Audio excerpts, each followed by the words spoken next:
কালকে রাত্রের অনেক লাইভ টাইপ করলো বাবা জীবন, আমরা দেখলাম সেই লাইভ। সত্যি দেখার পর অনেক কিছু বুঝলাম। যাই হোক, এবার এখনই ভিডিওটা আমার প্রজেক্ট ওয়ালির জন্য। প্রজেক্ট ওয়ালি, একটা কথাই বলবো প্রজেক্ট ওয়ালির ভিউয়ার্সদেরকে, প্রজেক্ট ওয়ালির ফ্যান ফলোয়ার্সদেরকে, তোমরা একসময় খুব রাগ করেছিলে, বিশেষ করে আমার উপর, তাই না? যখন আমি প্রজেক্ট ওয়ালির মাকে নিয়ে বলতাম, বুঝিয়েছিলাম যে আপনি কেমন মা, মেয়েটাকে এভাবে ছেড়ে দিচ্ছেন, আপনি কেমন মা একটা ম্যারিড ছেলের পেছনে পাঠাচ্ছেন, তখন তোমরা আমাকে খুব ভাবে বকাবকি করেছিলে। তারপর অনেকে খুব রেগেও গেছিলে। প্রজেক্ট ওয়ালির মার সম্বন্ধে বলেছিলাম যে আপনার সম্বন্ধে চরিত্র সম্বন্ধে কথাগুলি শুনেছি, এগুলি কি সত্যি না মিথ্যে? হ্যাঁ, কোথায় শুনেছেন? হ্যাঁ শুনেছেন, খুব শুনেছে, খুব বকা গেছিলাম। আজকের প্রশ্নটা আমার প্রজেক্ট ওয়ালির ফ্যান ফলোয়ার্সদের কাছ থেকে, আজকের প্রজেক্টের কথাটা আমার প্রজেক্ট ওয়ালির প্রিয় ভিউয়ার্সদের কাছ থেকে। এই যে প্রজেক্ট ওয়ালির মেয়েটা, সে তো দূরে সরে গেল, সে তার জীবনের ভালোবাসা টাসা সবকিছু একটা বক্সের মধ্যে বন্দি করে রেখে সে দূরে সরে গেল। সে সরে গেল তার মা বাবার কাছে। তার পাশে এখন এই সময় তার নিজের মা বাবা ছাড়া কেউ নেই। যতই লোককে বলুক না কেন মা বাবা নেই, মা কিন্তু রান্না করে মেয়েকে খাওয়াচ্ছে, বাবাও কিন্তু মেয়েকে দেখছে, যেটুকুনি হোক, যা কিছু হোক, ভালো হোক খারাপ হোক, দেখছে। সেইখানে দাঁড়িয়ে এই যে একটা প্রজেক্ট ওয়ালির মাকে অখাদ্য গালিগালাজ রোজ করছে। প্রজেক্ট ওয়ালির বাবাকে নিয়ে কোনো দিন কোনো কথা আমি বলিনি, কারণ আমি জানি না। একটা লোক সম্বন্ধে আমি না জেনে আমি কোনো কথা বলতে পারবো না, আমাকে মেরে ফেললেও পারবো না।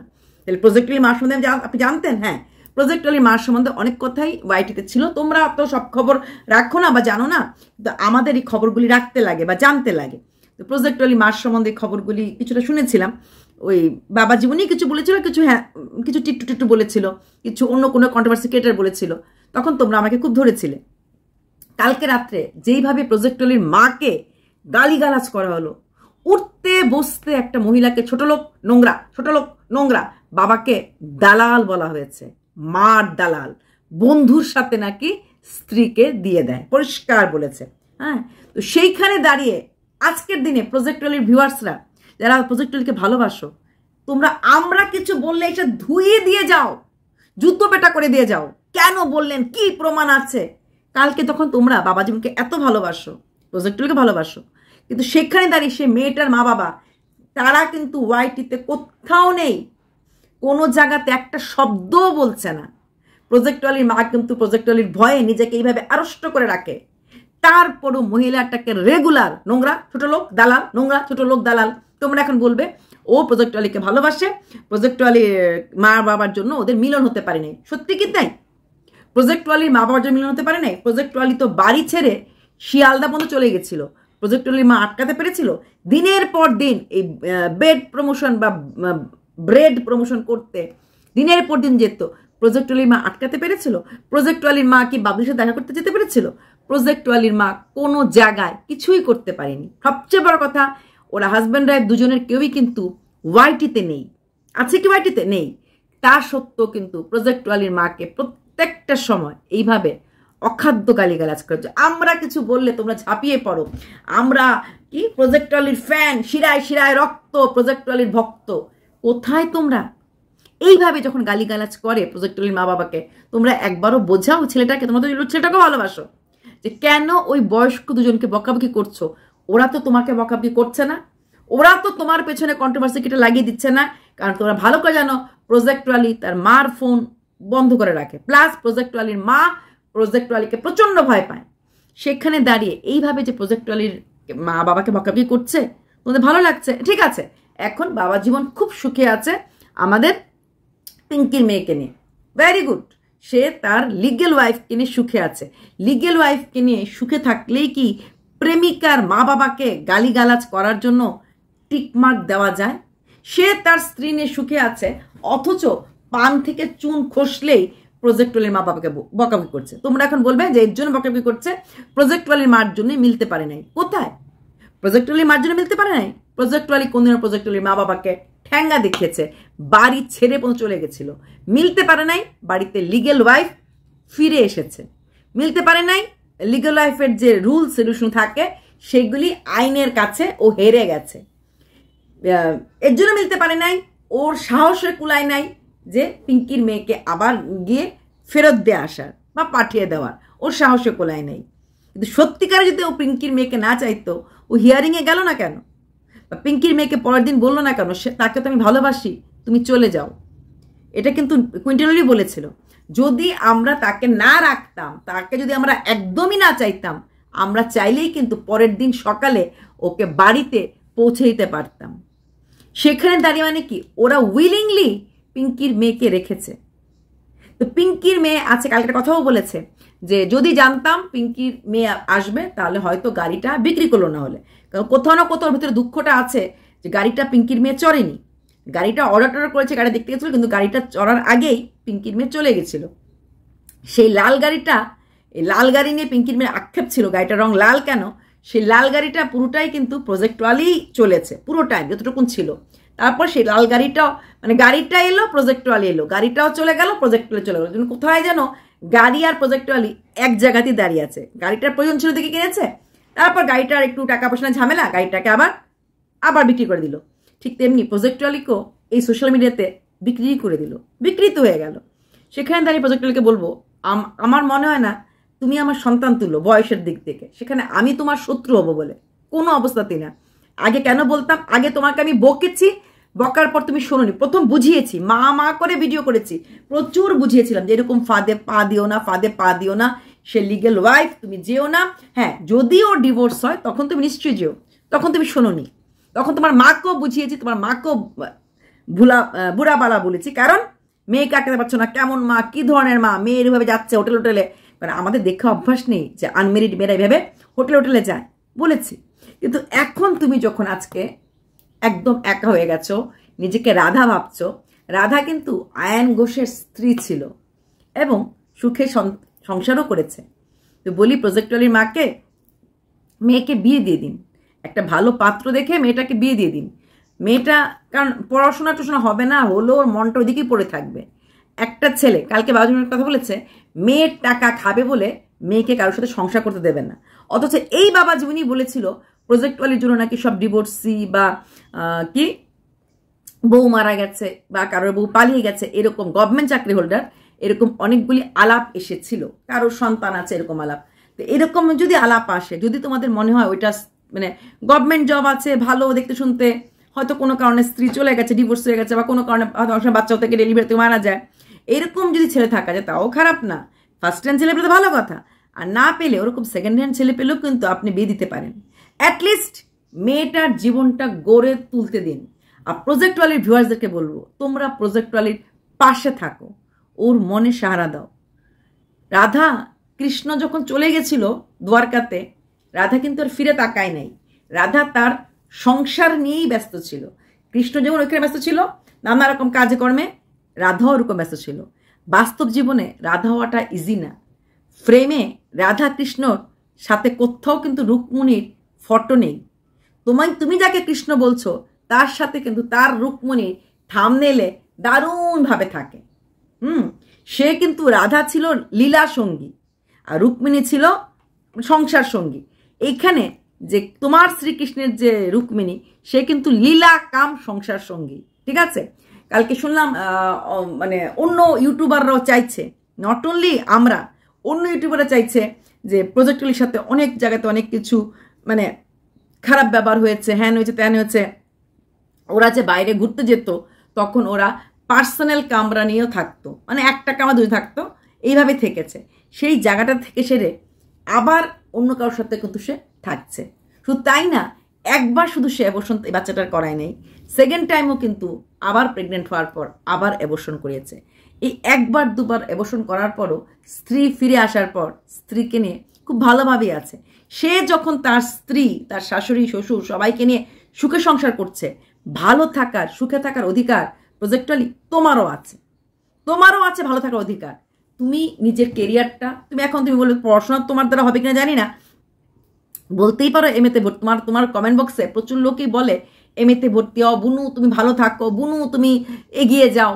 তোমার এগিয়ে যাওয়া বলতে তোমার মুভ অন করাটা সবচেয়ে বড় দরকার। হ্যাঁ, এমএর ভর্তি হও, তুমি পড়াশোনা করে দ্বিতীয় তৃতীয় স্পেলিং জানো না, পড়াশোনা করে বেশি কিছু করতে পারবে বলে আমার মনে হয় না, কিন্তু তুমি মুভ অন করে যাও। আমি তোমাকে আগেও বলেছি তোমার বেস্ট ফ্রেন্ড তিতলির হাজব্যান্ডটা খুব ভালো, ফার্স্ট হ্যান্ড, এবং বেশ ভালোভাবে বিয়ে ঠিক হয়েছে।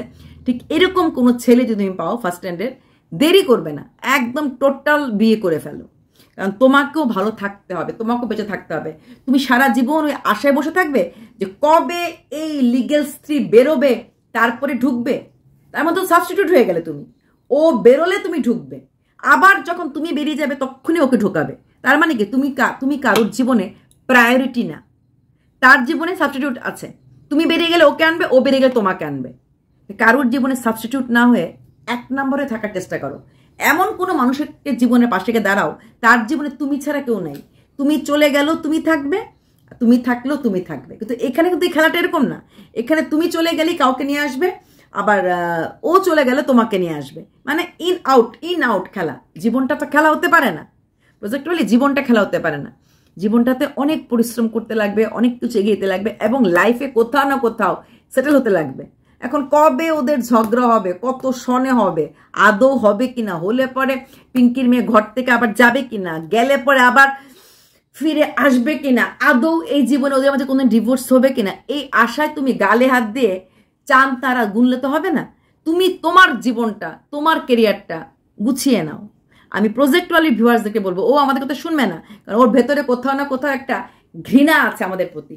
কিন্তু তোমরা ভিউয়ার্সদেরকেও ভালোবাসে প্রচন্ড, কারণ ইউটিউবার মানেই ভিউয়ার্সরা নেগেটিভ হোক পজিটিভ হোক, ভিউয়ার্স খুব মাইনে রাখে আমাদের কাছে। যারা তোমরা প্রজেক্টওয়ালিকে ভালোবাসো, তোমরা প্রজেক্টওয়ালিকে বোঝাও ও যেন জীবনটা গড়ে নেয় এবং 2024-এর মধ্যেই বিয়ে করে নেয়। কারণ এখন ওইখান থেকে পিঙ্কির মেয়ে কবে বেরোবে তারপরে ঢুকবে। আর এই লুকিয়ে চুরিয়ে হোয়াটসঅ্যাপে খেলা, দিনে এর সাথে ঘোরা, রাত্রে এসে হোয়াটসঅ্যাপ করা, এটা কি কোনো ইসে আছে? আলটিমেট কোনো মানে গোল আছে? আলটিমেট কিছু রেজাল্ট পাবে তুমি যে হ্যাঁ আমার সাথে তো হোয়াটসঅ্যাপে কথা বলে বা চ্যাটার সাথে কথা বলে, আমি কি আছে এইভাবে? তো এইভাবে কদিন একটা সত্যিকারের পরিচয় লাগে সমাজে থাকতে গেলে, সত্যিকারের পরিচিত হতে লাগে সমাজে থাকতে গেলে। তুমি কি সেই পরিচিতিটা পাবে? কখন পাবে? যখন তোমার পিঙ্কির মেয়ে বেরিয়ে যাবে, আবার তুমি ধর ঢুকলে, ততদিনে ডিভোর্স দেওয়ার আগে আবার পিঙ্কির মেয়ে চলে আসলো, তোমাকে আবার বের করে দেওয়া হলো, তুমি আবার ঢুকলে। এইভাবে কি জীবন যেতে পারে কারো? নাকি একটা জায়গায় সেটেল হতে পারে? ওই দিন যে তুমি একটা রিলস ছেড়েছিলে না যে জানো ও মেরে পাশ ফের লটনে আতা হ্যায়, তখন তুমি কি বলেছিলে যে তুমি তাহলে গিয়ে দেখো চ্যাটগুলি, গিয়ে দেখো চলে গেল, গিয়ে দেখো ও যার সাথে ছিল তাকে আবার গ্রহণ করলো, তাহলে এই ফিরে আসার কি মানে হতে পারে? এক্স্যাক্টলি তোমার ওই শর্টসটা আমার খুব ভালো লেগেছে। তুমি যখন পাশে ছিলে, ধীরে তুমি ওর কাছে চলে গেলে, তোমাকে পুরোপুরি ও আষ্টে পিষ্টে বেঁধে নিল। তারপর তুমি বলবে না ও পরিস্থিতির শিকার। শোনো, পরিস্থিতির শিকার আমরা তখনই হই যখন আমরা পরিস্থিতিটাকে মেনে নেই। যেটা কিন্তু কুইন্টালি বলে দিয়েছে, আমরা চাইলেই পিঙ্কির মেয়েকে দিয়ে আসতে পারতাম। এক্স্যাক্টলি ও চাইলেই যদি ইন্টারেস্ট থাকতো হিয়ারিং এর ডেটে যেতে পারতো। ও ডিভোর্সটাকে লেংদি করছিল। ও জানে ডিভোর্সটা লেংদি হলে পরে অসুবিধা অনেক রকম, লিগ্যাল লাইফ চলে আসতে পারে, জানার পরও কিন্তু ডিভোর্সটাকে লেংদি করছিল। আর ডিভোর্সটা লেংদি করার ফলেই কিন্তু আজকে পিঙ্কির মেয়ে ওর বাড়িতে, ওর ঘরে। কারণ ও চাই নাই পিঙ্কির মেয়ের ভিডিওগুলি ও ডিলিট করে ফেলুক, ও চায় নাই তোমার ভিডিওগুলো ডিলিট করে ফেলুক, তাই তোমাকেও রাগাচ্ছে না। ওর কালকে থাম্বনেলে কিছু স্মৃতি মনে পড়ে বলে তোমাকে একটু ভালোবাসা ঠুকে দিল। ভালোবাসা তোমার জন্য ঠুকে নাই, ভালোবাসাটা ঠুকে দিয়েছে যে ওর চ্যানেলে তোমার অনেক ভিডিও আছে। তুমি বলবে আমার চ্যানেল, হ্যাঁ তোমার চ্যানেলে আছে কিন্তু কম। ও তোমার ভিডিও ডিলিট করবে না, পিঙ্কির মেয়ের ভিডিও ডিলিট করবে না, তার জন্য দুজনকে হাতে রেখে চলতে পারছে। এইভাবে 2 নৌকা পা দিয়ে একটা মানুষ বেশি দিন চলতে পারে না, থাকতে পারে না। আর তোমার জীবনটাকে এভাবে অন্ধকার দিকে ঠেলে দিতে পারে না। তাই আমার মনে হয় তুমি এই গলি থেকে বেরিয়ে অন্য কোনো গলিতে যাও বা অন্য কোনো ঘাটে গিয়ে তোমার নৌকাটা বাঁধো। কি লাভ? তুমি তোর কাছে খেলনা, তুমি পিঙ্কি দুজনেই খেলার সাথী। যতক্ষণ এই খেলাটাতে খেলবে ওই খেলাটাতে তাকাবে না। ছোট বাচ্চারা দেখবে ট্রেন গাড়ি ঝু ঝু ঝু ট্রেন, যে ট্রেনটা একটুখানি খেলা হয়ে গেল, বাস পচা, এবার বাস এসছে, বাস পিপি বাস, ঠিক হচ্ছে এই অবস্থাটা। ও কখনো তোমাকে ট্রেন ভাবছে, কখনো বাস নিয়ে খেলছে। সত্যি তুমি কি কোনটা? না, ওর কোথাও স্থিরতা নেই। তাই সেই জায়গায় দাঁড়িয়ে তুমি স্থির থাকো। তুমি ওইখান থেকে সরে এসে তুমি তোমার নিজের জীবনে একটা ফোকাসড যে হ্যাঁ আমি এখন থেকে এটাই করব। আমার কাছে যদি আবার ফিরেও আসে তাহলে নেব না। এটা ট্রফি না যে তুমি বলে না আমার কাছে ফিরে আসলে আমি আবার নেব, আমি আবার ওর কাছে যাবো। কি লাভ হবে? তুমি তো যাবে কিন্তু ও তো ডিভোর্স দেবে না। আর এইভাবে তোমার মা বাবাকে এইভাবে গালাগাল, তোমার মা কিন্তু এখন কিচ্ছু করছে না। আমরা যখন করেছিলাম তুমি আঙুল উঠে বলেছিলে আমার মার নামে আমাকে ছেড়ে দাও, আমার মাকে ছেড়ে দাও, আমাকে বলো, আমার মার নামে যদি কেউ কিছু বলে দেয় আমি ছেড়ে দেবো না। বাবার নামে আমার মনে হয় না কেউ বলেছে কিনা, আমি তো বলিনি। আর তোমার বাবাকে এইভাবে খারাপ করছে পুরো সোশ্যাল মিডিয়াতে, ভালো লাগছে, ভালো লাগছে। একটা গ্লাস জল দাও তো বললেও কিন্তু মাকেই বলবে, সেই মাই কিন্তু তোমার জলের গ্লাসটা নিয়ে আসবে, কুইন্টাল কিন্তু নিয়ে আসবে না, কিন্তু সেই মাকেই এইভাবে ছোটো করা হচ্ছে। তুমি কি করে সহ্য করছো মেয়ে হয়ে সেরে? কিছু করো না করো 17-18টা বছর মা বাবা কিন্তু পেলেছে। যখন তোমাকে ওই বাড়ি থেকে তুমি বেরিয়ে চলে এসেছিলে, যখন তোমার সাথে ওইখানে ঝগড়া হয়েছিল, তখন কিন্তু তোমার কান্না করছিল, মা বাবাই দেখেছিল, মা বাবাই দেখেছিল। ভুলে যেও না জিনিসটা। এখন সেই মা বাবা অপারেশনের সময়, তোমার 21 দিন আগে অপারেশন হলো, মাই দেখেছিল, মাই গেছিল কাছে, সব কিছু মাই করেছে। যতই মাকে গালাগাল দাও, যদি বাবাকে গালাগাল দাও, মা বাবা তার সন্তানকে ফেলে দিতে পারে না, ফেলে দিতে পারে না। আর যদি তোমাকে সত্যিকারেরই চাইতো, তাহলে যেটা বলেছে যে আমি ওকে রাখছি, খাওয়াচ্ছি, থাকাচ্ছি, যদি আমি মনে করতাম ওকে ছেড়ে দেব, তাহলে আমি ওকে বাড়িতে দিয়ে আসতে পারতাম। এটা হচ্ছে মূল কথা। বাড়িতে দিয়ে আসে নাই। বাড়িতে দিয়ে আসলে পরে চ্যানেলের ভিডিওগুলি ডিলিট করতে লাগলো। হলে সত্যিকারের ভালোবাসা হলে এত কিছু ভয় পেল না, হলে চ্যানেলের ভিডিও ডিলিট করতে লাগবে, আইনের দ্বারস্থ করতে লাগলো না হলে। কিন্তু ওর ভালোবাসাটা না সবটাই ভিউজ ওরিয়েন্টেড, তাই তোমার দামটাও ভিউজের মতো রয়ে গেল। একটা কথাই বলবো, খুব খুব ভালো থাকো তুমি, নিজের দিকে ফোকাস রাখো, নিজের ভিডিও করো, নিজের কন্টেন্ট করো। ইয়াস, কারোর কপিকেট তোমাকে হতে হবে না, তুমি তোমার মতো থাকো, তুমি তোমার মতো হয়ে থাকো। আর আরেকটা কথা, দিনের শেষে আমরা তোমার শত্রু নয়, আমরা তুমিও ভালো থাকো চাই, ওই মেয়েটা ভালো থাকো চাই। ও লিগ্যাল ওয়াইফ, ওর ওই জায়গাটা মানায়। তুমি লিগ্যাল ওয়াইফ কারোর হওয়ার চেষ্টা করো, এবং খুব শিগগিরই হয়ে দেখিয়ে দাও, দেখ আমিও কিন্তু কারোর লিগ্যাল ওয়াইফ হতে পেরেছি, আমিও কিন্তু শীতিতে আসল সিঁদুর পরতে পেরেছি, আসল রঙে রাঙাতে পেরেছি। দেখিয়ে দাও না, দেখো না সে জলে কিনা। চলো, বাই।